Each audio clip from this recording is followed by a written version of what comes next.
Tonight, man's best friend looking for a good home. Plus, college students dazed and confused. Stay tuned. TrojanVision Nightly News starts now.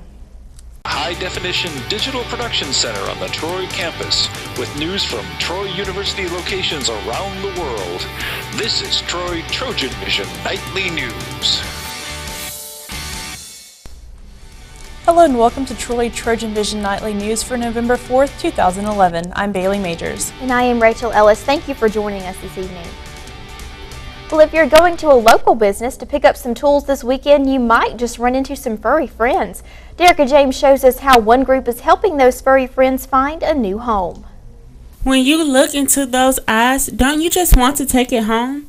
Well, this Saturday, the Pike County Animal Shelter is having their annual Bow Wow Powwow event at Sears, where you can take home a dog who is just as adorable. We have occasional events that we call Bow Wow Powwow. And it's just an opportunity. We try to do it 4 times a year where we take the dogs that are in the shelter and a few other dogs and make them available to the public. The dogs mostly come from homes that were unable to care for them anymore, or dogs that just didn't have a home at all. Steven says that it's important for people to come out for 2 reasons. I think it's important for the dogs. You know, they have really tough lives when they're homeless dogs out on the street.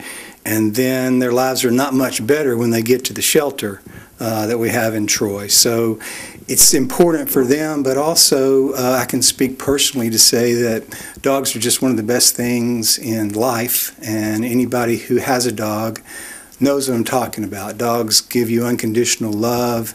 I think, they're a great addition to life. They're a great blessing from God. Unlike some places, the animal shelter doesn't require anything but a good home for the dogs to go to. We take some identification from each person that's interested in adopting a dog. There's no charge, and you are required by Alabama law to have the dog spayed or neutered shortly after you obtain the dog.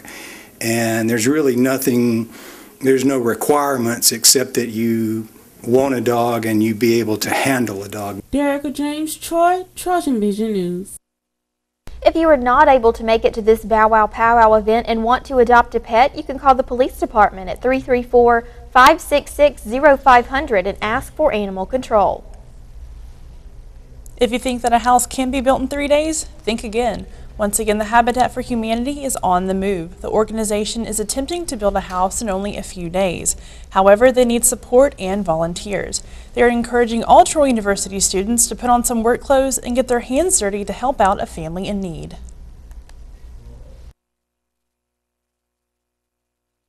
We're doing our 12th Blitz build. I need all the help I can get from all the university on Friday and Saturday, and maybe even Sunday a little bit.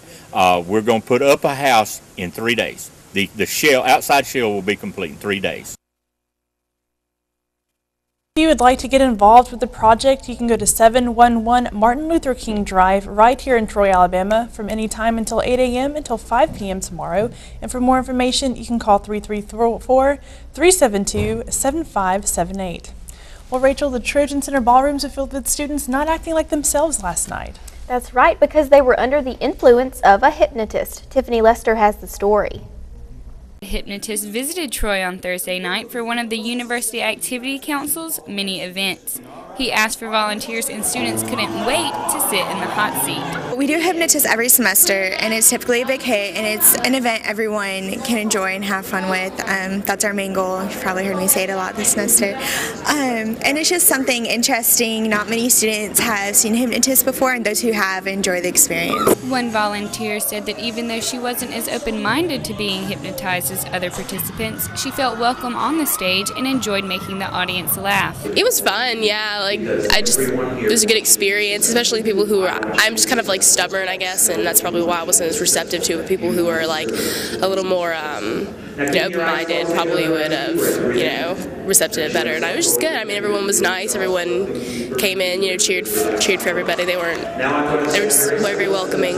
Although this was a comedy hypnotism show, Ames gave a little insight on how to get relaxed enough to be in the right state of mind for hypnotism in general. Get their conscious mind off to the side so that I can directly deliver affirmations to their subconscious. Your subconscious accepts whatever I say, acts upon whatever I say, because that's the way the subconscious mind works. But we have to get that conscious mind quiet and still. So that's all we do with hypnosis. Get it still, give positive suggestions to the subconscious, and bingo, they got it. The Hypnotist was a hit at the University Activities Council's event, and their next event will be the Homecoming Comedy Show next Thursday night. Sleep. The comedy show will get students laughing next week, but until then, they'll just have to settle for watching students compete in Mr. Universe competitions, lip-syncing to some of their favorite musicians, and even dancing to classical music. I had to act like Lil Wayne, and I had to do a modeling thing, act like I was a girl. I know I had to do that, I remember that. But it was fun? Yeah, it was fun. I didn't have no problem doing it. It was great to see people enjoy themselves and just laugh and have a good time. Those who were hypnotized did so well, and they enjoyed themselves on stage and all of us off stage had a good time. Tiffany Lester, Troy TrojanVision News. Again, the next UAC event will be a comedy show next Thursday at 7 p.m. in Claudia Crosby Theater. And now taking a look at news from around the state, a federal judge will re-sentence former Health South Chief Executive Richard Scrushy on January 25th in Montgomery. Scrushy and former Governor Don Siegelman were convicted of government corruption charges in 2006. Scrushy was sentenced to nearly 7 years in prison, then a federal appeals court dropped 2 of the charges for which he was convicted and ordered a new sentencing hearing. Records show that the executive appointed to operate the Jefferson County Sewer Department has been paid more than $1 million since last year. The Birmingham News reports that John S. Young was paid $1,039,311 since he was appointed by a circuit judge in September 2010 to oversee the troubled sewer system, which faces a $3 billion debt crisis. A former teacher faces up to 40 years in prison after she was convicted of rape and sodomy for having sex with a 15-year-old boy in 2009. The Times Daily of Florence reports that Amanda Watkins displayed no emotion as the verdicts were read. The jury deliberated for about 3 hours before returning the verdict. Still to come on TrojanVision Nightly News, the Trojan football team is headed north for a tough game tomorrow. Danielle Percival will fill us in on all the details coming up in Trojan Sports. But first, a new exercise that may look funny but shows results. We'll fill you in on Kango jumping when we come back. I'm Manuel Gallegos in New York. This is the latest fitness craze called Kango. We'll tell you how it works coming up.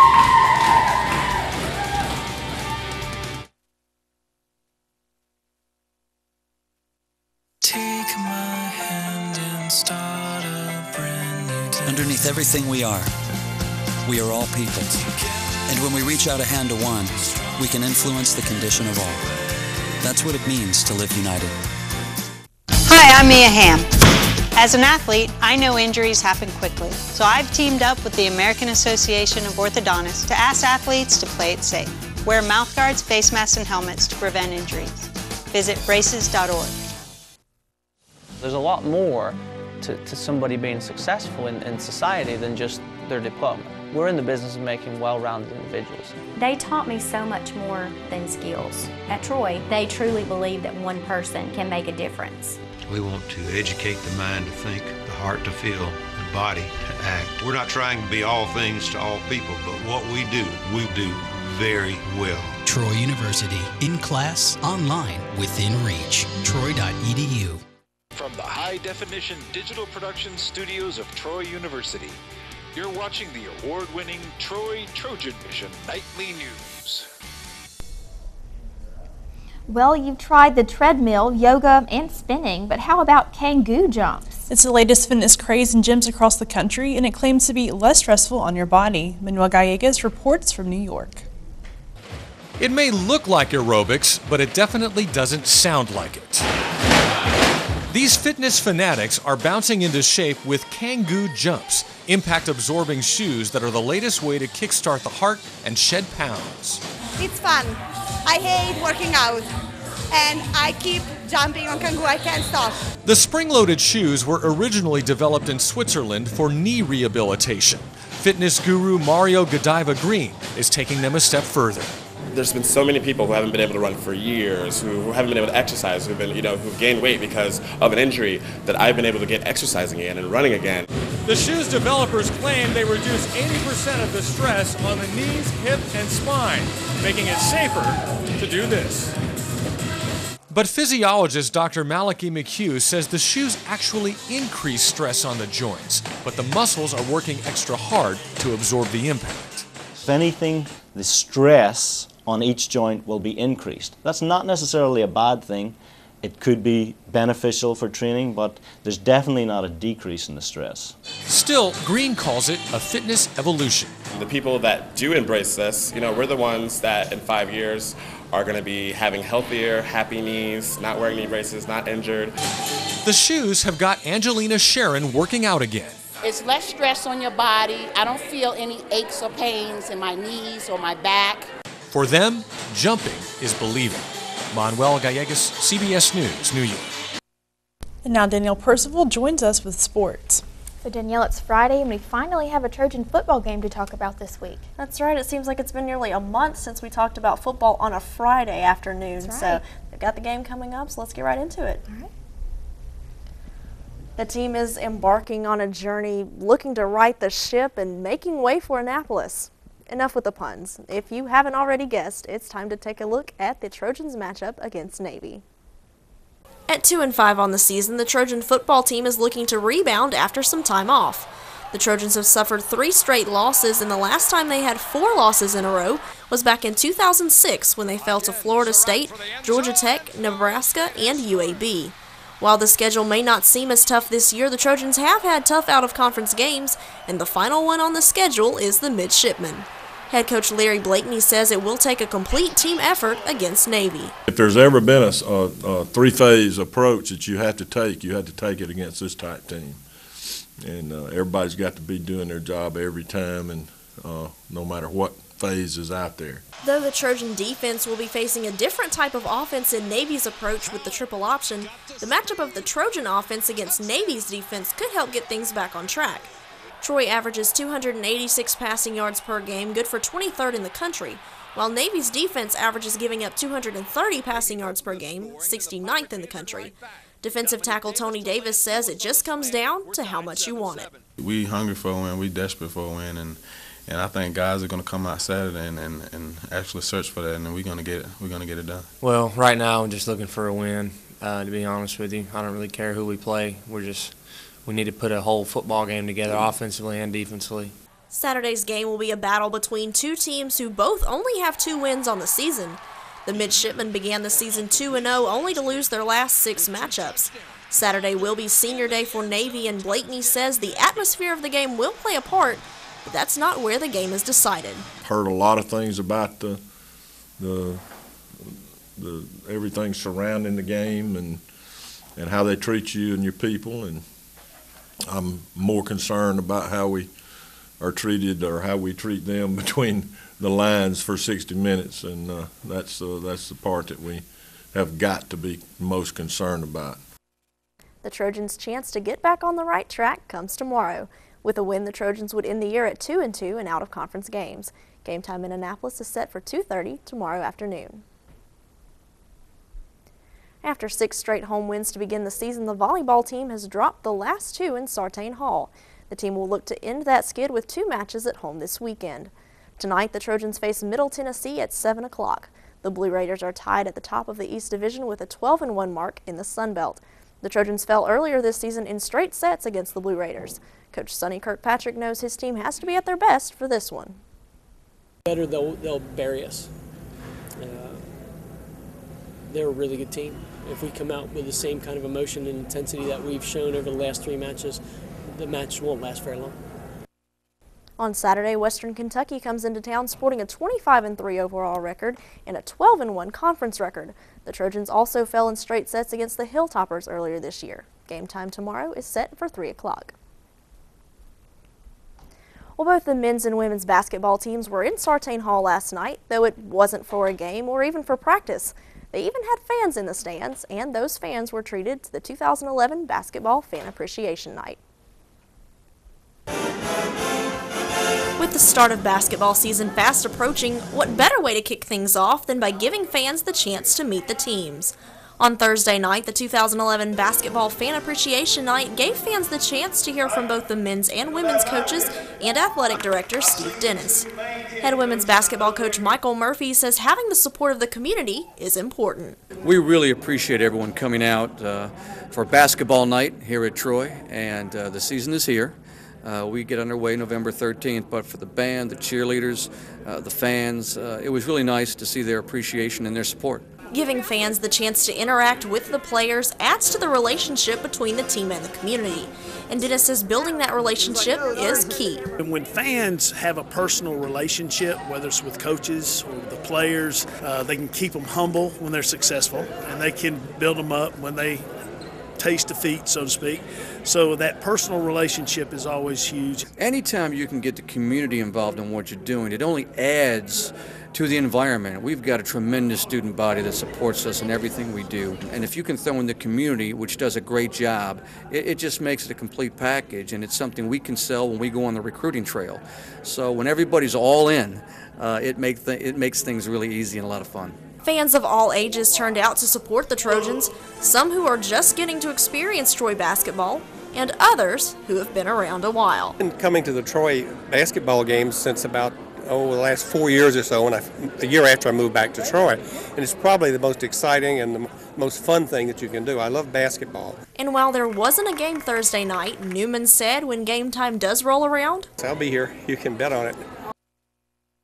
Basketball season will kick off with an exhibition match for the men's squad this Monday night at 7 o'clock in Sartain Hall against the University of West Alabama. So Bailey, Rachel, back to the kind of normal schedule for the football That's team. right. Wish them the best of luck heading up to Navy. Maybe they can come back with a win. That's right, and for the basketball teams, that's really neat that the fans get to go out there and show their appreciation for the team as well. It was definitely a fun night. It's fun getting autographs. Absolutely. Thanks, Danielle. Thanks. Coming up on TrojanVision Nightly News, find out how you can participate in this week's homecoming competitions. Plus, the rain yesterday brought the cold along with it. Can we expect a chilly weekend, Kayla? Well, Rachel, this weekend we can expect a little bit of everything. I'll have details coming up in weather.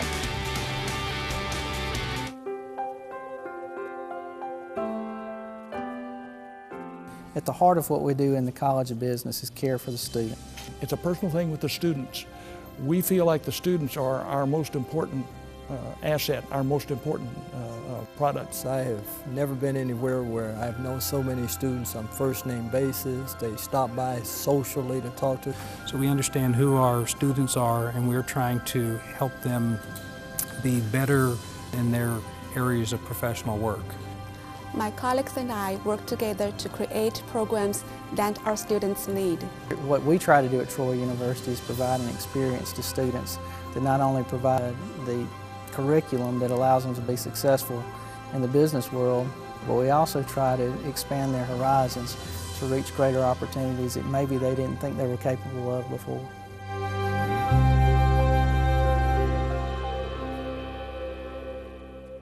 From the high-definition digital production studios of Troy University, you're watching the award-winning TrojanVision Nightly News.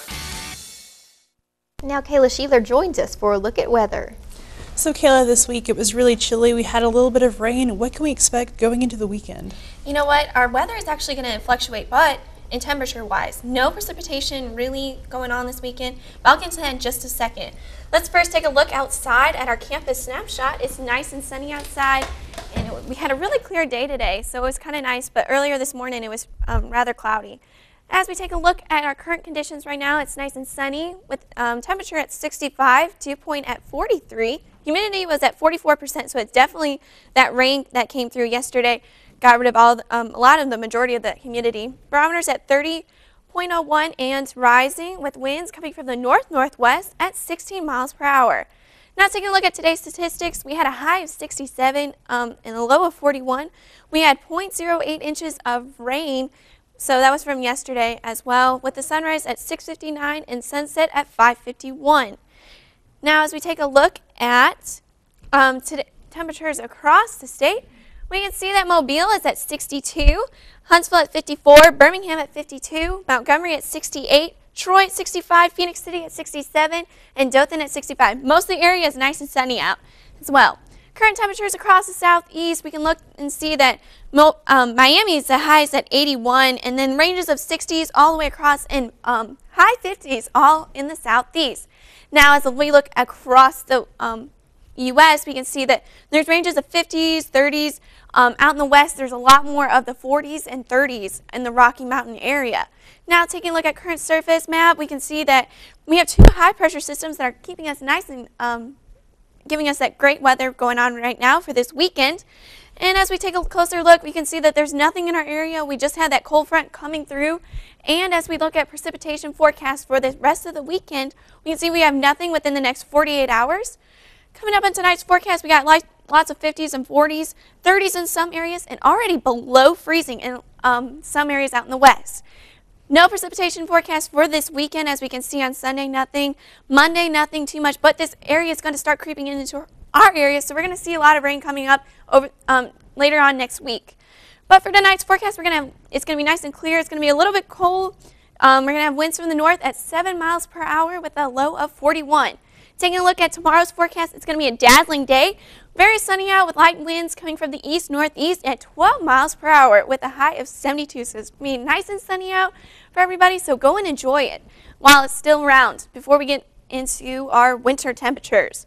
Coming up for the rest of this 4-day forecast, we can see that we're going to have a high of 72, nice and sunny with a low of 41. Sunday we're going to have a high of 66, so it's going to get a little bit chillier out with a low of 46. So Rachel and Bailey, we can see that it's going to be nice and sunny out tomorrow, but Sunday is going to cool down. So then on Monday and Tuesday, it's going to get those cooler temperatures, but then it's going to go back right up. So on Sunday, just grab that jacket, but otherwise it's going to be nice and out. So great news. Yeah, definitely looking forward to that warmer temperature tomorrow. Thanks, Kayla. You're welcome.